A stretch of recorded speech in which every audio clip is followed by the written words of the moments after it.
Arctic and subarctic regions are one of the most challenging places for humans to live in. Yet, using culture as a tool, humans have thrived in these locations for millennia. In what is now Quebec, Labrador, and Newfoundland, an archaeological complex known as the Groswater Complex thrived in this area from around 3200 to 1800 years before present. They are identified by a number of unique artifacts, including box-based harpoon endblades, which they used to hunt seals, which was an extremely important source of food. In this video, I explore the Groswater Complex through making one of their harpoons, based on a number of archaeological finds across different Groswater sites. Along the way, I discuss the archaeological record of the Groswater Complex people.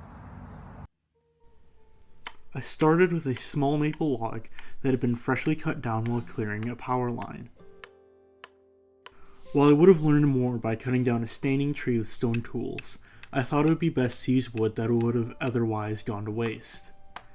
This is also a part of the harpoon recreation where I used modern rather than stone tools.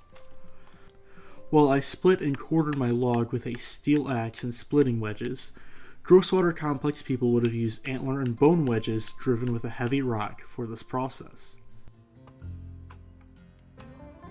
Once I have a quarter section of the log, I begin using a flint-knapped stone adze to shape it. An adze is similar in function to an axe, but features a horizontal rather than vertical cutting edge. Groswater adzes were flint-knapped, then ground smooth from materials such as slate, shale, and siltstone, and hafted onto wooden or antler handles. I focus my efforts on the sharp angles of the wood, cutting the cross-section to have a roughly square shape. This is done to match a remarkably preserved Groswater harpoon shaft found at the L'Anneau Meadows site. While this site is most famous for being the location where Vikings attempted to settle the New World, this Newfoundland site was occupied by Groswater peoples centuries before. The harpoon shaft artifact found at the site was made from tamarack wood and measured 121 centimeters long and around 2.4 centimeters thick. The square profile would have allowed for someone to firmly grip the harpoon shaft while wearing mittens or thick gloves.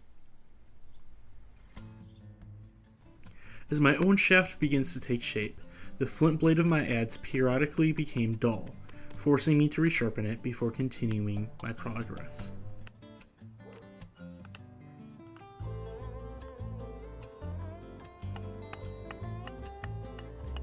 The Groswater Complex is a regional cultural expression of Paleoarctic culture in Labrador, Newfoundland, and the Quebec Lower North Shore. Sites in the Labrador and Quebec regions date from 3210 to 1930 years before present, while Newfoundland sites date from 2990 to 1820 years before present. In addition to box-ended, side-notched harpoon endblades, a number of other artifact styles were distinct to Groswater people. They also made tiny side blades for their harpoon heads, which were either leaf or crescent shaped in outline. They made end scrapers for tanning hides that were either triangular or rectangular. They also made flint-knapped and ground beater and light tools, as well as concave side scrapers, both of which would have been great for shaping wooden or bone objects. Microblades were another type of flint tool they made, which would have been multi-purpose cutting tools in addition to the bifacial, asymmetric knife blades that they produced.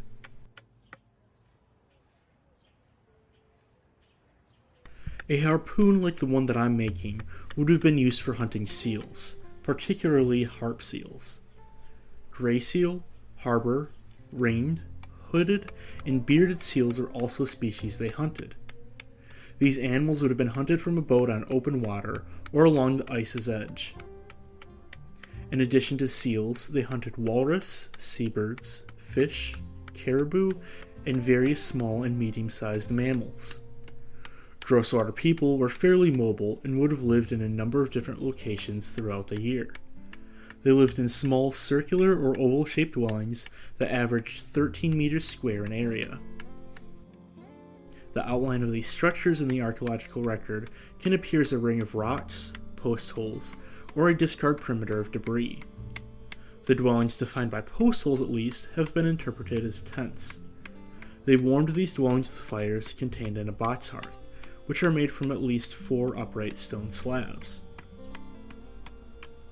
Groswater people would have also used open flames and hot rock cooking to heat their food. While in common, Groswater people produced and used soapstone vessels as oil lamps to create warmth and lighting.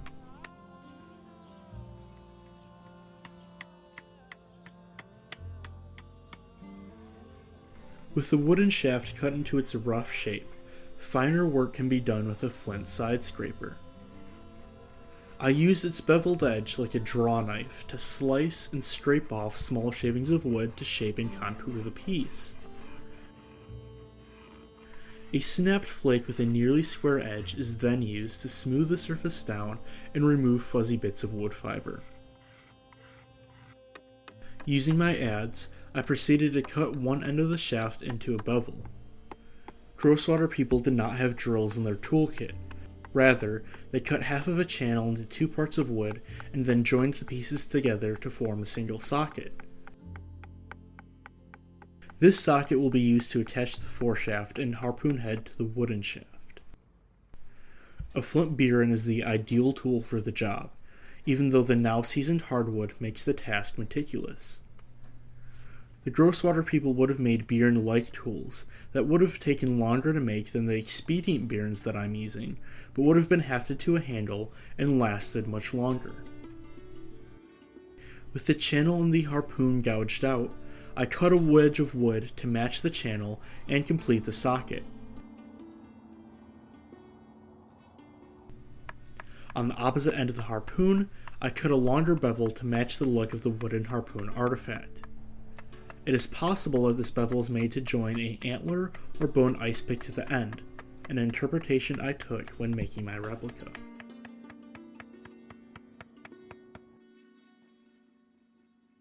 The next piece to be made is the toggle. The toggle, or harpoon head, is where the flint endblade is mounted and where the harpoon line connects. At least 8 antler and ivory Groswater harpoon heads have been found in the archaeological record, and no 2 are identical. Some have a shelf cut into one side to haft a plano-convex endblade, like the one I'm making. Others have the antler itself sharpened to a point with a sharp edge, with some having barbs or slots to fit in a side blade. The majority of the archaeological examples come from the Phillips Garden site in Newfoundland. This is a site where Groswater hunters waited to intercept the fall and spring harp seal migrations into the Gulf of St. Lawrence. I select a piece of deer antler from my harpoon head and begin with cutting and trimming it to length. Next, I plane down one side of the antler to give it a plano-convex cross-section like the archaeological examples have. In order to attach the toggle to the foreshaft, I carve a socket into the end from the flat side. This creates a socket with an open face that will eventually be partially closed again with sinew. The sharp edge of a sandstone block makes a great surface to file away this part of the socket. With that complete, I also shape the base into a V shape, creating short barbs.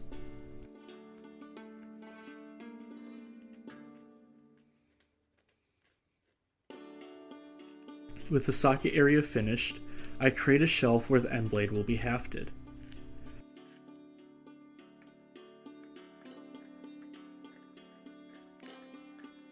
On the dorsal side opposite the shelf, I gouge out a hole with finely pointed flint tools.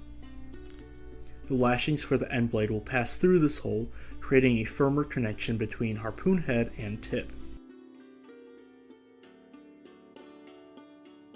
Finally, I gouge a hole through the middle of the harpoon head where the line will run through.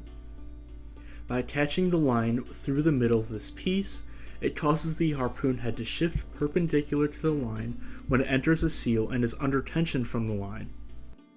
The toggling style of this harpoon allows the head to be firmly embedded in the animal, making it difficult for it to escape while also making it easier for the hunter to retrieve the prey. Toggling harpoon heads had to be cut out of the carcass to retrieve them. With the antler part of the harpoon head now complete, I now begin making part of the line. This section is made from twisting sinew fibers together into a 2-ply cord. One end passes through the harpoon head, while the other will attach to a longer, thicker cord made of rawhide. With the harpoon head finished, an end blade can be made to fit it. I select a flint flake with a slight curve to it. This helps me create a plano-convex cross-section, where the dorsal side of the end blade is convex, with the ventral side being flat. I start using direct percussion to remove the flakes to thin and shape the piece, and slowly transition to using pressure flaking to contour the preform and further refine the shape.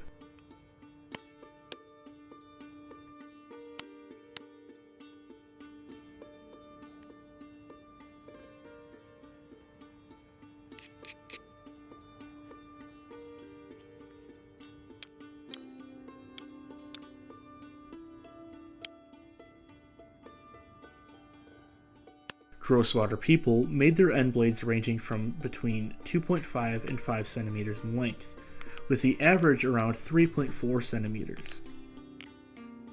Most of their stone tools were made from cowhead chert, which outcrops in Newfoundland. Rama chert from Labrador was also used to a lesser extent, and quartz crystal was used in small amounts. This end blade I'm napping is from a piece of Georgetown chert from Texas, as I did not have any materials from Newfoundland or Labrador.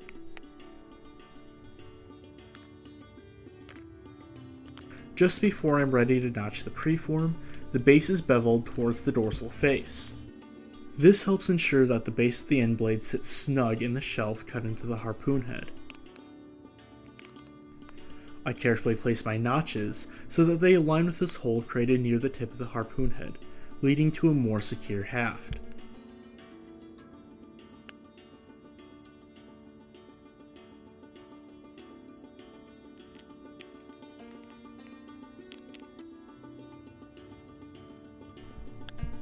Groswater hunters would leave end blade preforms that were near completion without notches. While in this stage, they were used as cutting or scraping tools.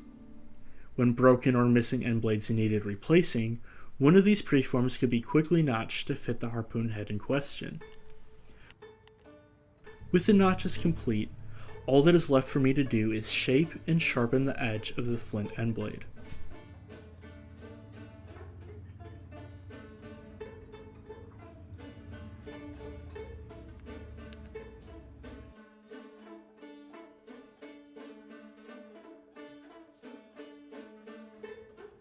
Using a long strip of moose antler, I shape a foreshaft which will attach the harpoon head to the wooden shaft. By soaking the antler, flint tools bite into the material more easily, which speeds up my work. The rear end fits into the two-piece channel, while the front pointed end fits into the socket of the harpoon head.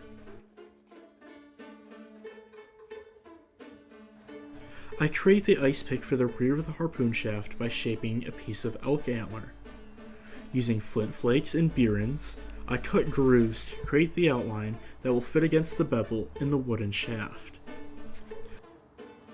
Once the grooves have been cut deep enough to reach the soft inner core of the antler, I split the ice pick away from the rest of the antler and refine its shape.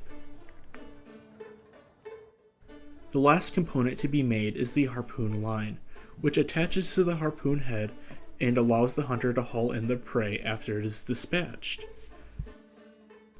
Using long strips of deer rawhide, I patiently braid it into a cord.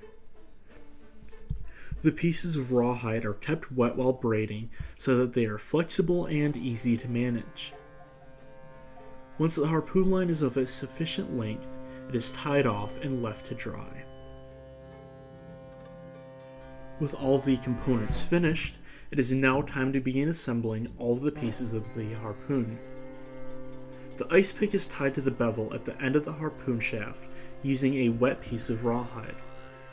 Rawhide shrinks as it dries, and this ends up creating a nice secure bond between the two pieces. Next, I tie a loop of rawhide in place on the wooden shaft that runs parallel with its length. The harpoon line will pass through this loop, which allows the hunter to keep tension on the line that holds the harpoon head in place on the foreshaft.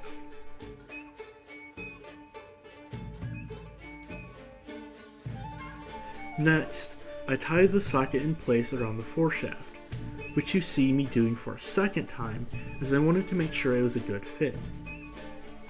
The rawhide is then left to dry.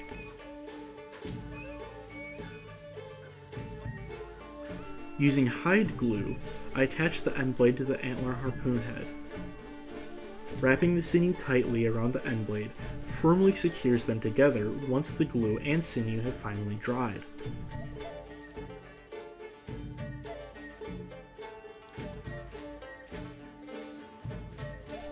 Finally, the sinew and rawhide cords are tied together using a double sheet bend knot, creating a single harpoon line.